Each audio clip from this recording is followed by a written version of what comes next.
We're going. We're on camera. We're on camera, Jazz. We're on camera. Oh, set 3. And my legs are already killing me. Ready? Start the timer. Go.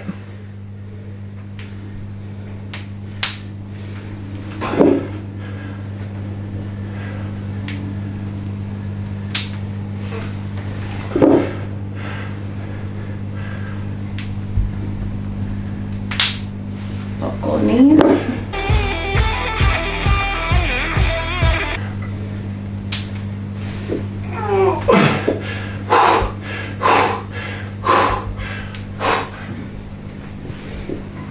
Oh my god!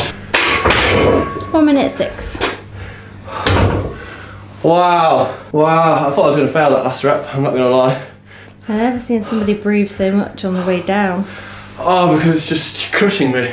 Team, I posted about this on Instagram yesterday and I wanted to like bring it up on the vlog as like kind of like a tip video slash like if you're at home and you've got a squat rack and maybe you don't have enough weight or you're just bored of going like heavy or high volume.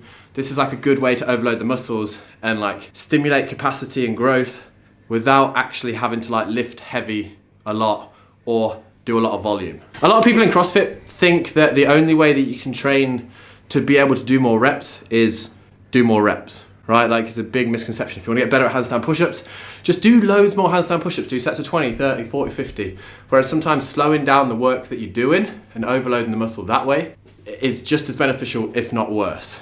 Worse as in like, it freaking hurts. Like today, 5 sets of 10 back squat, 3 or 4 second negative. But we've done 3 sets now and I'm on my 4th set and I've had to go down from 120 kilos to 110 because the last set I nearly folded like a deck chair and I'm feeling a little sick. Because as you'll see, the set lasts for over a minute. You've got 120 kilos on your back for over a minute and you're controlling that 120 kilos the whole time. Like your muscles are having to hold, your core's having to brace, everything's having to stay solid. Okay, right, set 4, I'm on 110. Wonders. Oh man, I feel a bit sick.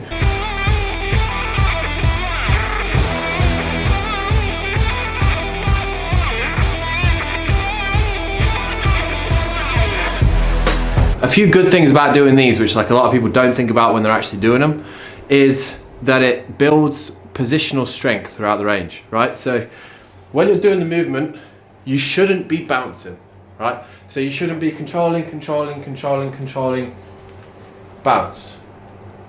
No, no, no. You should be thinking, weight in the middle of your feet, actively pushing against the bar with your legs, all the way throughout the whole range, even to here, and instead of letting go and relaxing and bouncing out the bottom, you then just continue that force where you've been pushing against the bar and actually drive it back up.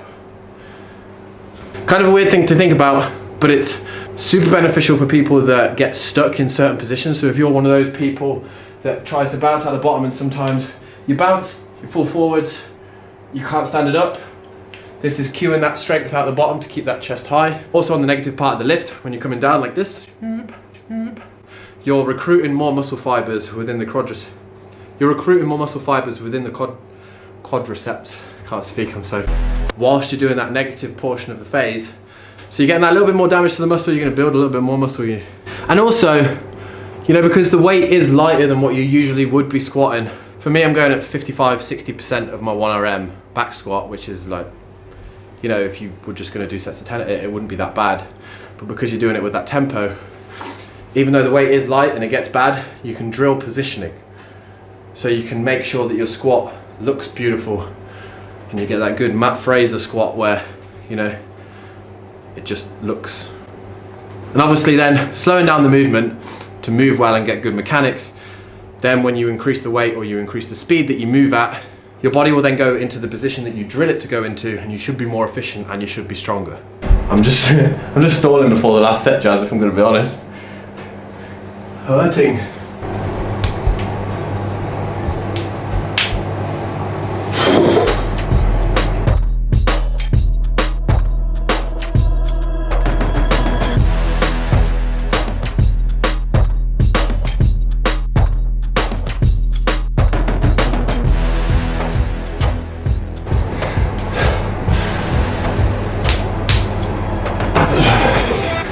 breathing. Oi, oi, oi.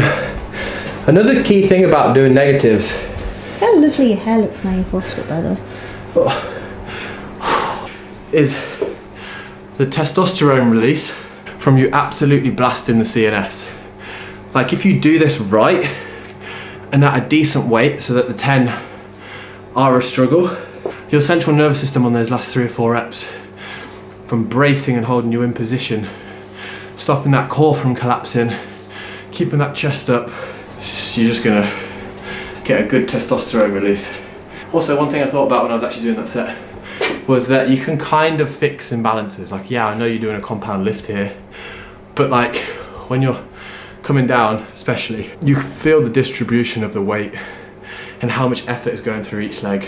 And a lot of people out there, you'll know from watching your own videos, sometimes you're a bit twisted, or sometimes when you're squatting heavy you feel like you push a little bit more through one side than the other, or if you just feel a little bit imbalanced in some squats.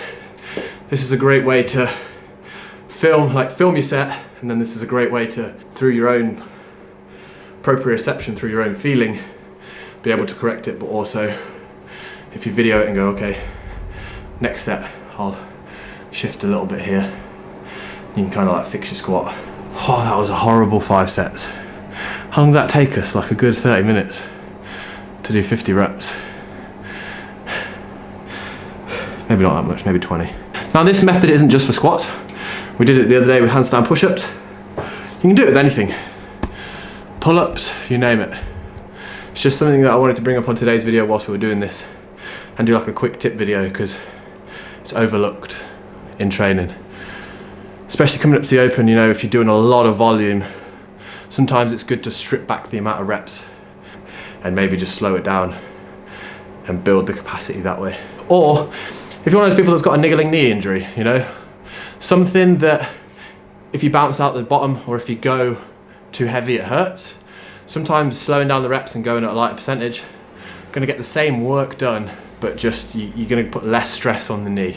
Especially because you're completely eliminating that quick change of direction. So, yeah, you know, it's not the longest video we've ever done, but currently in the middle of reviewing these shoes, and that video will be out soon, but I just thought in the meantime this would be a good thing. And look, you get that, look at my quads. There's so much blood in there and I feel almost like I'm gonna vom from just doing those 50 reps.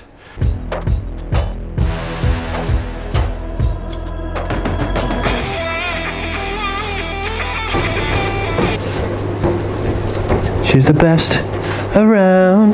Nothing's gonna ever keep me down. She's the best around. She loves the runner. Did you see James' move on his runner today? And it hasn't got a thing on it. It's just like a runner. Wow. Like there's no frame.